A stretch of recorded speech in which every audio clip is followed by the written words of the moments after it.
लेकिन एक बात तय है, जनता ही मालिक है, आप मालिक हैं और आपको तय करना है कि देश के शासन में कौन बैठने का काम करेगा। आज यहां दिल्ली की जनता से पूछना चाहते हैं, वो लोग नारा लगा रहे हैं, टारगेट फिक्स कर रहे हैं, अब की बार 400 पार। ऐसा लग रहा है कि पहले से ही ईवीएम सेटिंग हो चुका है। ये लोग फिर भी आप लोगों से पूछना चाहते हैं कि आप लोग, ये लोग जो नारा लगा रहे हैं, क्या वो सच होगा या वो सत्ता से बेदखल करिएगा? हाथ उठा के बताइए, इनको सत्ता से बाहर करना है कि नहीं करना? आज हम सब लोग देख रहे हैं कि देश में अघोषित इमरजेंसी लागू हो चुकी है। देश में सत्ता में जो लोग बैठे हैं, तानाशाह रवैया अपनाने का काम कर रहे हैं, घमंडी हो गए हैं लोग। और आज हम लोग किसी को गाली देने नहीं आ रहे, लेकिन जो आंख से देख रहे हैं वो बताने आ रहे हैं, जो महसूस कर रहे हैं वो बताने आए हैं। सत्ता में लोग जो बैठे हैं, विपक्ष का धर्म बनता है, कर्तव्य बनता है कि उनसे हम लोग सवाल करें। आज मेरा मानना है कि देश में सबसे बड़ा अगर दुश्मन है तो बेरोजगारी है, महंगाई है, गरीबी है। आज यहाँ लोग हैं, नौजवान हैं, नौजवानों से पूछना चाहते, बताओ कितने नौजवान यहाँ जो है मोदी जी ने नौकरी दिया? हाथ उठा के बताइए। कोई नहीं मिलेगा। मोदी जी ने कोई नौकरी नहीं दी, सब कुछ जो है प्राइवेटाइज कर दिया। और हम लोगों ने बिहार में जब कांग्रेस लेफ्ट इंडिया अलायंस की सरकार थी, 17 महीने में 5 लाख नौकरी हम लोगों ने देने का काम किया। आज किसान तबाह है, युवा परेशान है, लेकिन किसानों से मोदी जी को मिलने का समय नहीं है। मोदी जी मिलते तो प्रियंका चोपड़ा से मिलेंगे, किसानों से नहीं मिलेंगे। अक्षय कुमार को इंटरव्यू देते थे पिछले चुनाव में, इस बार बिल गेट्स को बुला करके इंटरव्यू देने का काम कर रहे हैं। लेकिन किसानों की समस्या कैसे हल होगी ये नहीं बता रहे। किसानों से उन्होंने पिछले चुनाव में वादा किया था कि उनका आय दुगुना करेंगे। आज किसानों पर मोदी जी ने तलवार चलाने का काम किया है, जो हमारे अन्नदाता हैं।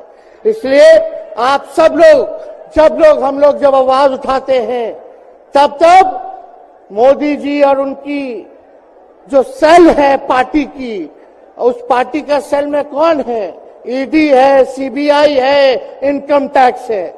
लालू जी को तो कई बार सताया गया, मेरे ऊपर मुकदमा किया गया, मेरी मां पर, मेरी बहनों पर, मेरे जीजाओं पर, मेरे पिता के जितने संबंधी थे सब पर केस मुकदमा किया। अभी बिहार चले जाइए, कई हमारे नेताओं पे छापेमारी चल रही है, कई जगह ईटी का रेड चल रहा है, आईटी का रेड चल रहा है। लेकिन हम लोग घबराने वाले लोग नहीं। आज देश में जिस हिसाब से हेमंत सोरेन जी को और अरविंद केजरीवाल को गिरफ्तार करने का काम इन बीजेपी के लोगों ने किया है, तो उनको हम बता दें कि इनके गीदड़ भपकी से हम लोग डरने वाले नहीं हैं। हम लोग संघर्ष करने वाले लोग हैं। और पिंजरे में तो शेर ही को कैद किया जाता है। सब लोग शेर हैं, आप लोगों ने ताकत दिया है, आपकी लड़ाई हम लोग लड़ रहे हैं। कंस राज आप लोगों ने देखा होगा, जब जब कंस को किसी से तकलीफ होती थी, डर लगता था, तब जेल में लोगों को बंद कर दिया जाता था। लेकिन जेल जाने से यहाँ कोई डरने वाला नहीं है। कितने लोगों को जेल भेजोगे? लेकिन जब जनता जब जवाब देगी, जब वोट का चोट दीजिएगा, तो मोदी जी हाथ मलने का काम करेंगे, सत्ता से बेदखल हो जाएंगे। इसलिए ये अपनी ताकत को पहचानिएगा। सब लोग चुनाव के समय आप सब लोग पोल कीजिएगा, वोट दीजिएगा, लोगों को भी वोट दिलाने का काम कीजिएगा। बीजेपी के लोग झूठ बोलने वाले लोग हैं। ये लोग यूरिया को भी चीनी बना देते हैं। ये लोग गोबर को भी हलवा दे करके परोस देते हैं। ये लोग आंख फोड़ करके चश्मा दे देंगे और फिर बोलेंगे देखो हमने चश्मा दिया। ये झूठी पार्टी है, इसलिए इन पे विश्वास मत कीजिएगा।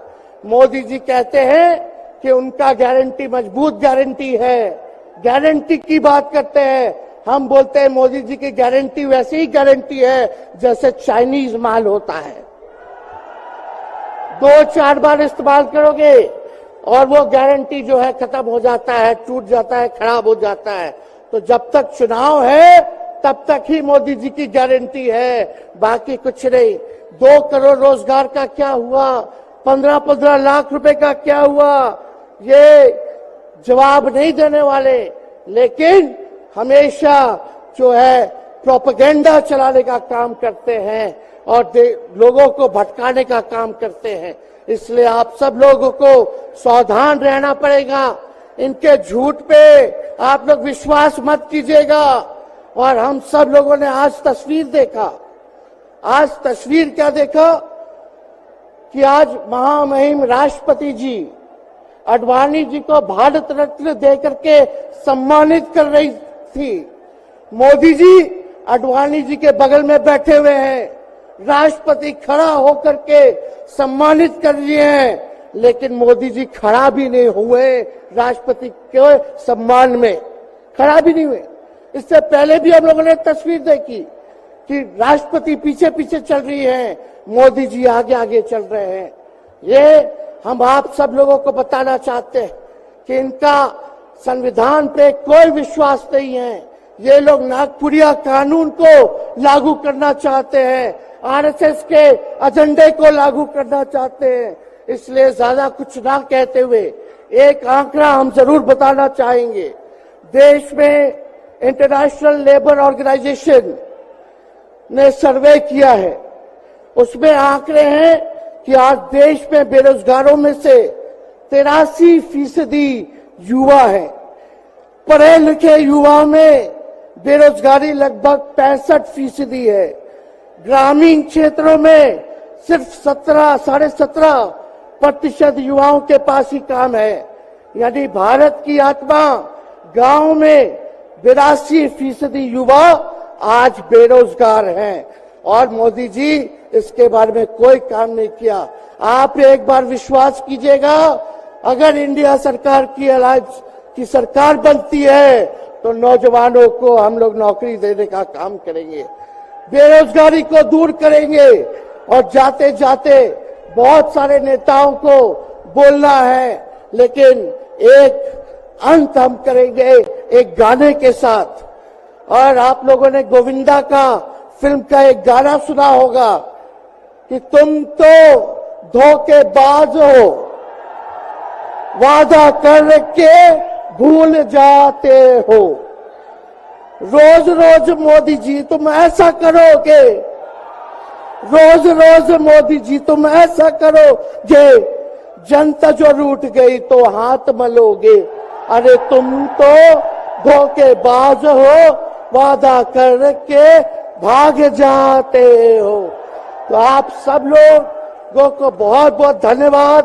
आप सब लोगों का आशीर्वाद मिले और हम सभी लोगों जो है आज मिसेस केजरीवाल और हमारी बहन कल्पना जी के साथ हम लोग जो है मजबूती के साथ खड़े हैं और इस लड़ाई को लड़ेंगे और जीतेंगे।